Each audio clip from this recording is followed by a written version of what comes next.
Hey you guys, it's your girl T, and once again our favorite actor Samuel L. Jackson is back in the news. So what happened is that Samuel L. Jackson was on this local news station. He was promoting his new film RoboCop, and the news anchor Sam Rubin for some reason mistook him for Laurence Fishburne. So he goes on to ask him a question about Laurence Fishburne, and Samuel L. Jackson goes off on him. The news reporter is trying to change the subject, and Samuel L. Jackson is not letting it go, and he's calling him out on his bullshit, and I agree with everything that Samuel L. Jackson said. I'm going to go ahead and play you guys this clip, and I'll come back with the rest of my commentary. Working for Marvel, the Super Bowl commercial, did you get a lot of reaction to that Super Bowl commercial?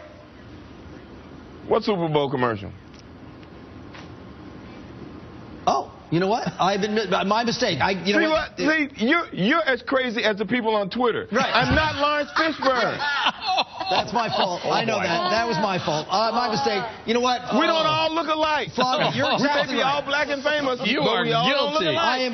I am guilty.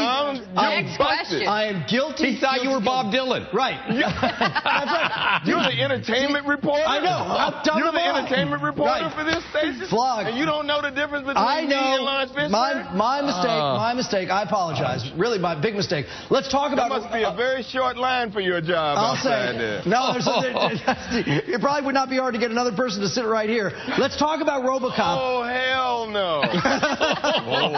Really? Really? I apologize. I'm the other guy. I'm the other guy. The other one. What's in your wallet? Right. That's it. I'm that exactly guy. right. There's more than one black guy doing a commercial. There it is. No question about that. I'm the what's in your wallet black guy. Okay. He's the car black guy. There it is. Morgan Freeman is the other credit card black guy. You only hear his voice though, so you probably won't confuse him with Laurence Fishburne. You're 100% right. To RoboCop, There's a heavyweight black guy that's like putting cash down in the seats in a baseball stadium, but he's also the black guy that turns off the house, the water, and the lights when his kid tells him the house is cool. Right. I'm not that guy either. Do we want to do a list of all the people that you're not? And I've actually never done a McDonald's or a Kentucky Fried Chicken commercial. I know that's surprising. Right. Fair enough. Oh, man. To the original. And I'm the only black guy in RoboCop that's not a criminal, other than Michael K. White. Were you a fan of the Peter Weller version? Yes. After this video went viral, everybody's been talking about it on the internet. I mean, the whole situation is just crazy. It's sad that somebody who's supposed to be an entertainment news journalist would mix up Laurence Fishburne and Samuel L. Jackson. They don't look anything alike. They both have done many great movies. They're both well-established black men, but that's where the similarities end. And I agree with Samuel L. Jackson for taking offense to that. It's too many people who are out here just doing lazy journalism. This is the same thing that happened to Nelson Mandela when folks started circulating Morgan Freeman's picture saying that Morgan Freeman was Nelson Mandela. It's like, come on now. I highly doubt that this man would have mistook Leonardo DiCaprio for Brad Pitt. But I find it funny that he can't tell the difference between Samuel L. Jackson and Laurence Fishburne when they don't look anything alike. But what's even more crazy is that once again, our favorite CNN news reporter, Don Lemon, is taken up for this man. I'm going to go ahead and play you guys Don Lemon's clip right now, and I'll come back with the rest of my commentary. I'm sitting here with Don Lemon. We're both laughing. I had to play this again. All right, Rubin later apologized and said the obvious. He was hugely embarrassed. I pride myself on the fact that unlike a lot of people who do this kind of work, more often than not, I really do know what I'm talking about. But I didn't 30 minutes ago, and I'm really embarrassed about it. And I very much apologize to Samuel L. Jackson and anyone else who was offended for what was a very amateur mistake. All right, Don Lemon is out front. Now, Don, you have been mistaken a number of times for another anchor that used to work here, TJ Holmes. Yeah. And you guys even joked about it once on the air. Not once. We would joke about it all the time. And he would text me. TJ and I are friends, so it's fine. I just texted him and said, where are you? I was going to bring him here, actually, and have him come on and pretend to be me. We'd probably have to get that approved from somebody, but I was going to have... Standards and practices would not be all right with that. Anymore. But he would say, he would send the text to me sometimes saying, the lady in Terminal B who checks tickets is going to be really mad at you because she called me Don and I ignored her, right? And so we would just kind of joke around, and sometimes people call me, it doesn't happen very frequently now because he's not on the network. network. But if they call him, I would just say I'm Don, or I would laugh and go, I'm the other black guy, or I would just say, oh, nice to meet you. My name is TJ, and I sign up. Or here's the thing: people all the time say to me, you look just like Don Lemon. And then I'll go, I hear that all the time. And after a moment, I'll go, I am Don Lemon. They'll go, no, you're not. And I'll say, why? And they say, because he would never be on the subway, or he would never be at this gym, or he would not fly, coach. And I'm like, yeah, I do all those things. All right. Now, here's the thing about this, because when this happened, Samuel L. Jackson handled it so beautifully, right? But a study in the American Psychological Association found, and I'm going to quote, people are notoriously awful at recognizing faces from other races. Yes. Because, I have an infant now at home, right? Yeah. He spends all day, unfortunately for him, having to stare at my face when I don't have hair and makeup. Right. Now, so he's getting used to that set of features that we are so used to it. So when someone has a different face structure, we blend them all together. Well, when someone is in our tribe, it's easier. This is just me talking, okay? When someone is in our tribe, I think it's particularly easier for us to tell them apart because we're used to their facial features. The tiny little differences. The little differences, or the mannerisms or what have you. But when someone is in a different tribe, sometimes it's harder. But let's be honest. I'm probably going to get in trouble here. People do look alike.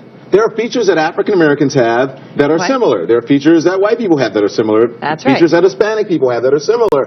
And so if you're not used to seeing that, last night I was in a restaurant. And the guy came, I was asking him for food, and he said, I don't really eat meat, blah, blah, blah. And I said, where are you? Are you from India? And he goes, no, close. And I said, okay, I started thinking about it, and I said, Bangladesh? And he goes, good, yes, I'm from Bangladesh. So we try to figure it out, but people look similar. Right, well, it's true. And you can say, I know, have Asian friends, they all know every single distinction, and sometimes it takes you a while to get to know people from different places to get to say, oh, well, this might indicate you're from here versus there. It's not even just about race. Quite honestly, I'll go to certain places, like you go to Brooklyn, and everybody's got a beard and a plaid shirt. They may be able to tell each other apart, but they kind of all look alike to me. I go to certain bars. That's why the reason they say that there are Chelsea gays and Hell's Kitchen gays, because they have a certain look. Two areas in New York. Which is predominantly gay. Right. They all have the same haircut. They all have the same look. The little tiny T-shirt. And they all go to the same gym. And you're like, wait, are you Chad or are you Steve? I don't know. You guys kind of all look the same. That is funny. Now, I got to show you one picture before we go. This is just because a lot of people think that. I'm saying this goes both ways. I showed you and oh my God. You and TJ. So, yep. Who? Emily Deschanel. Emily Deschanel. You're better looking though. Hardly. But I will say this. I just will say, you know what I mean? To me, I automatically say, okay, well, her face is wider. But to a lot of people, you go, those two women look exactly the same. They do. The two white women with blue eyes. There you go. But you're both beautiful women. And if someone mistakes me for TJ Holmes, I could do worse, right? If someone mistakes you for her. Guy. But can I just say something really quick? I know you have to go here. That Samuel L. Jackson, that may have come from a place a wound that's been opened over and over again because of black actors in Hollywood are always looking to be recognized. He's made over 70 movies. Yes. Even a Tyler Perry movie now is still in the other category. So someone who's made over 70 movies, you should probably know his name by now. Yes, you should. And he handled it well. He showed he was angry, but he did it with humor. And, on the fly, I thought it was... Yeah. He apologized, so move on. Yes. Sam Rubin is a great reporter, too. So, all right. Yeah. Well, thank you very much. I appreciate it. Good to see Don. Chanel. Good to see you.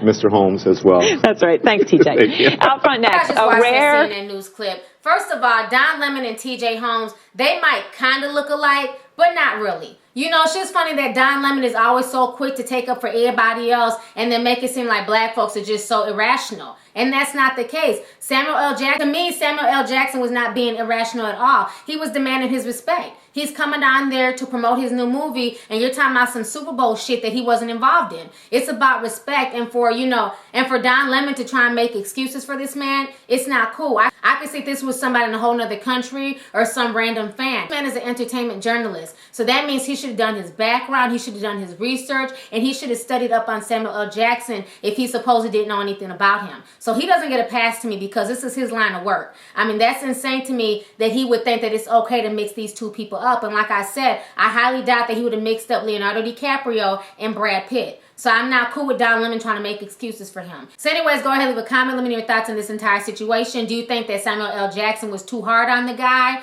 Or do you feel like Don Lemon was right and, sometimes us black people do look alike? Or do you feel like the reporter needs to own up to what he did and that was on him and that Samuel L. Jackson was not in the wrong for checking him? So let me know your thoughts on this entire story. All right. Deuces.